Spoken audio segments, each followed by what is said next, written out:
So I'm watching Christmas with a Kiss, and I feel sorry for this movie because I do not.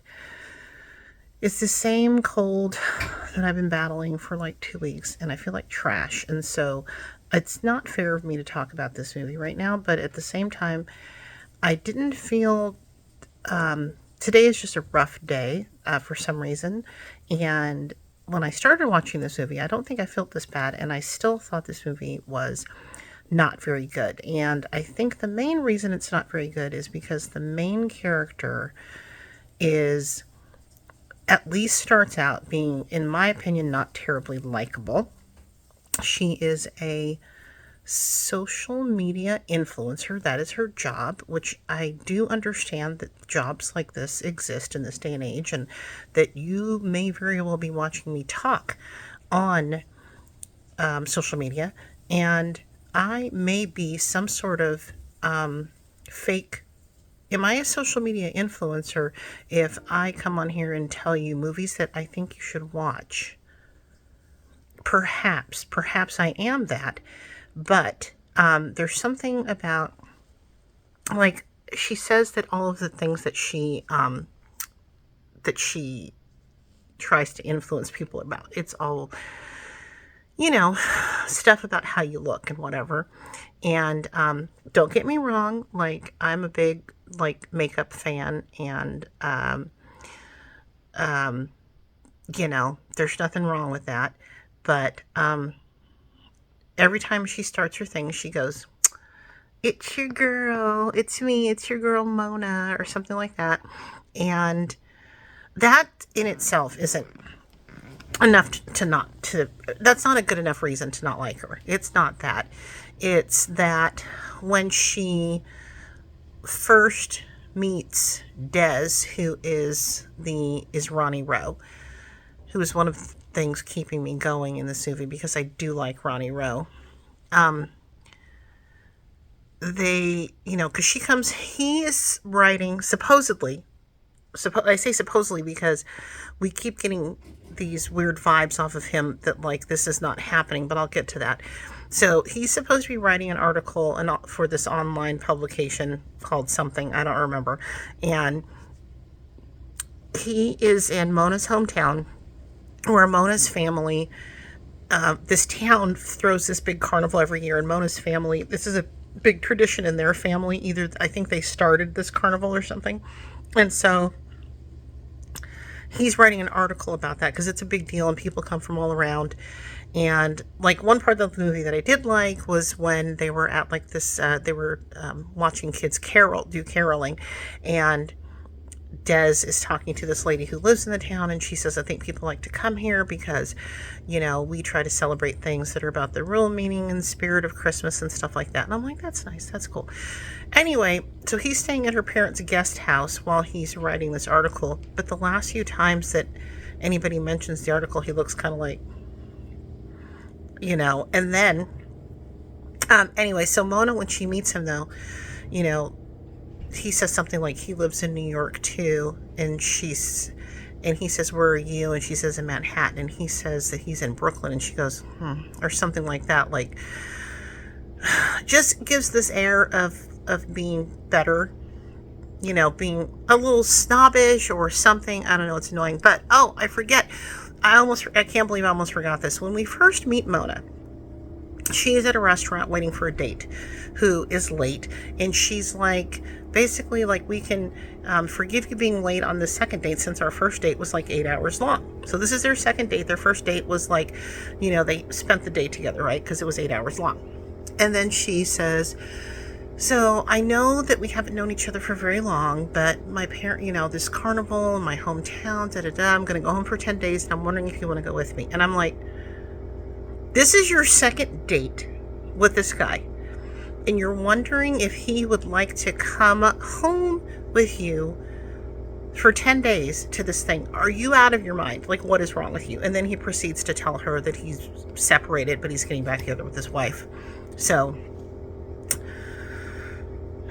I just thought that was very, I don't know the word to use, that was a level jump. To me, that seemed like a level jump. I've been out of the dating game for a very long time and don't have any plans to get back into it anytime soon. But that seemed like a crazy ass level jump to me. So once she's in her hometown, relatively soon after that, she sees Fletcher, who is this guy who dated in high school, but he broke up with, he dumped her and she tells us that. And, but of course she sees him and he is a good looking guy, but like, in the subsequent times that we see him, he's always doing something that kind of make him to obviously appear to be a dud or like not a good fit for her. But we have to have this love triangle situation, which is ridiculous. But because at first she doesn't really like Des, in like I said, that first meeting that they have, and she's just very like annoyed by his presence, just kind of for no reason. But of course that changes as we go on through the movie. I think I'm more than halfway through, but but now they have me wondering, like, if he isn't writing an article, like, if he is writing an article, why does he look like this every time, like worried every time says something like, I can't wait to read it?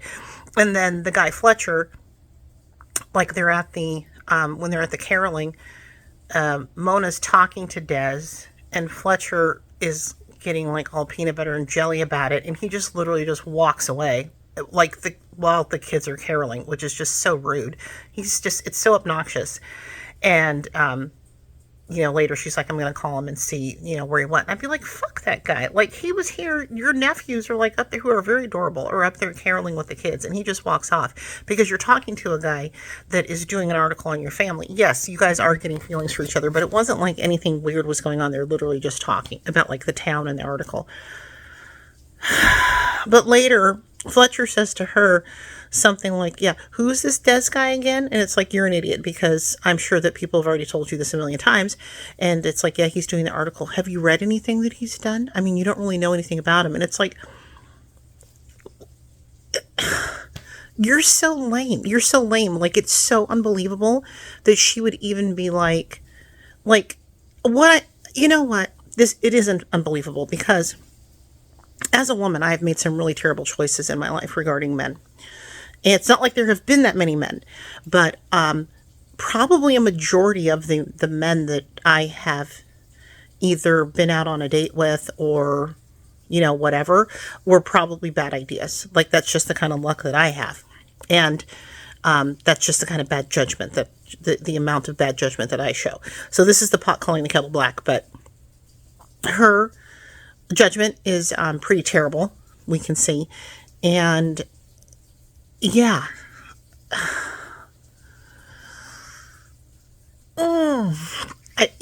It's that. So I haven't been a big fan of hers. I'm not a fan of this Fletcher, who's the other guy. And I do like her sister, and I like her mom and dad, and I like the nephews. It's got a shit ton of Christmas in it so far, but it's going to be at least better than Time for Her to Come Home from Christmas, because that one was just so boring. And this at least isn't boring because it is actively like annoying me. So there's that.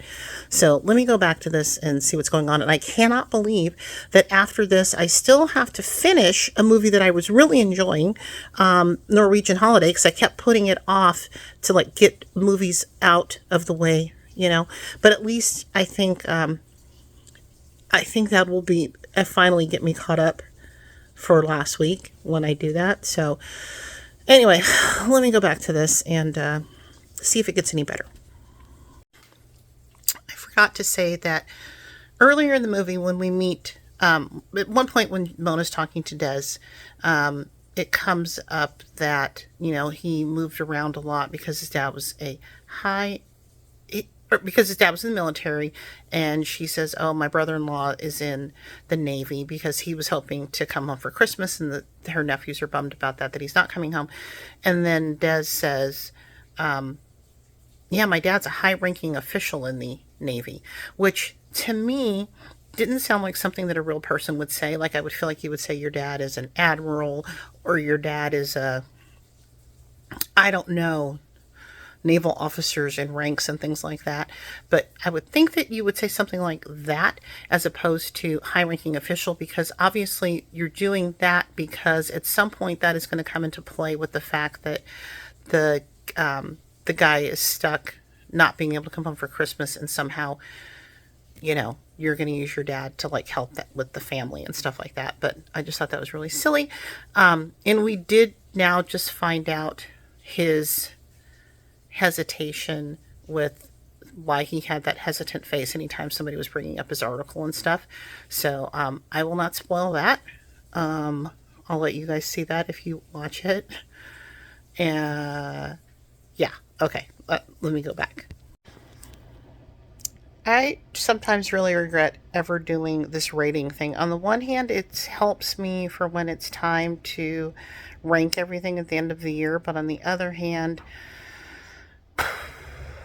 it's so hard. So I finished the movie, and I don't know what to give this because I just keep thinking that either I should have rated Checking It Twice a 2.75 instead of a 2.5, because I don't, because this movie has stuff in it that's so annoying, I don't see how I can give it a 2.5 like checking it twice, but it's also not as bad as Time for Her to Go Home for Christmas. Because it does have stuff I like. It does have a lot of Christmas in it. I love that it's I think this is their, what they call it, the mahogany, like how they have a mahogany line of cards and stuff. So it has like a lot of, black folks in it, which I like. And I do like Ronnie Rowe. I don't know. I don't know. I'm so confused. I'm going to say for now 2.5, but I don't. It's just like with Checking It Twice. I didn't tell anybody that they should go watch that movie. Like, and I can't tell anybody that they should watch this movie, but you can just put it on and see the cute kids. And I do like the family, and I like the family feels, and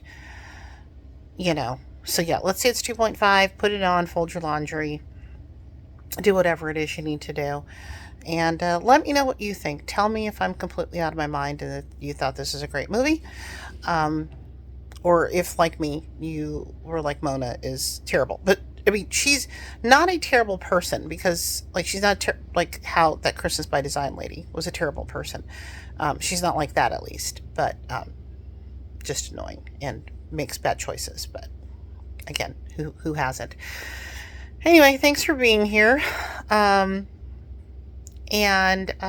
yeah, if you're on YouTube, if you want to like it, if you want to subscribe, it makes me super happy, like for real. So yeah, that's it. I'll be back with hopefully with one that I want to tell you to watch. Okay, thanks, bye.